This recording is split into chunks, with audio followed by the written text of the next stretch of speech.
पान जब ईरा और काम्यार की शादी की बात सुनकर खुशी जाहिर करता है तो ईरा की खुशी दुबाला हो जाती है। वो फौरन काम्यार को फोन करके बताती है, इरफान हमारी शादी पर राजी है।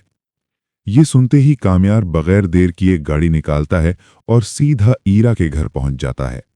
वहां इरफान काम्यार से कहता है कि वो अपने वालिदैन को साथ लेकर बाज़ाब्ता तौर पर ईरा का रिश्ता मांगने आए। काम्यार फौरन अपने वालिद को फोन करता है और जज्बाती अंदाज में कहता है, मैं ईरा से जल्द शादी करना चाहता हूं। अगर आपने साथ ना दिया तो मैं जिंदा नहीं रह सकूंगा। काम्यार के वालिद बात की संगीनी समझ जाते हैं और फौरन ईरा के घर पहुंच जाते हैं। दोनों खानदानों की रजामंदी से शादी तय हो जाती है और इरफान इस फैसले पर बेहद खुश होता है। ईरा और काम्यार भी खुशी से निहाल होते हैं, लेकिन ये खुशी फरीहा को बर्दाश्त नहीं होती। ये खबर मिलते ही वो दिल ही दिल में एक खतरनाक मंसूबा बना लेती है।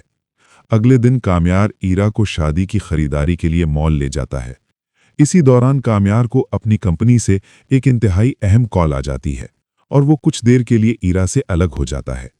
इसी मौके का फायदा उठाते हुए फरीहा का आदमी ईरा को बातों में लगाकर एक आदमी के साथ उसकी जाली तस्वीर बना लेता है। बाद में ईरा को मॉल में ही बेहोशी की हालत में छोड़ दिया जाता है। जब काम्यार की कॉल खत्म होती है तो वो ईरा को अपने पास नहीं पाता। घबराकर वो उसे फोन करता है, मगर ईरा फोन नहीं उठाती। खौफजदा होकर काम्यार पूरे मॉल में उसे तलाश करता है। कुछ देर बाद ईरा होश में आती है, मगर उसे कुछ याद नहीं होता कि उसके साथ क्या हुआ था। चंद लम्हों बाद फरीहा वो जाली तस्वीर काम्यार के सामने लाती है।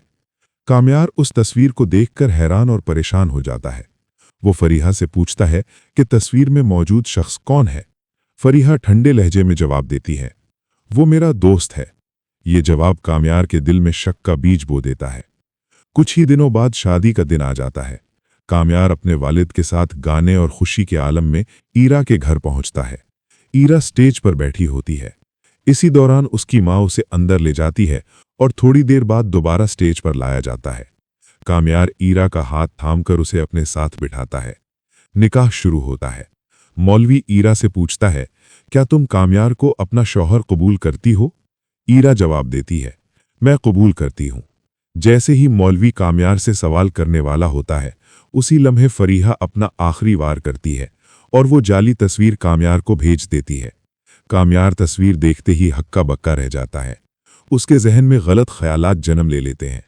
दूसरी तरफ ईरा भी काम्यार के बदले हुए रवैये को देखकर गुस्से में आ जाती है।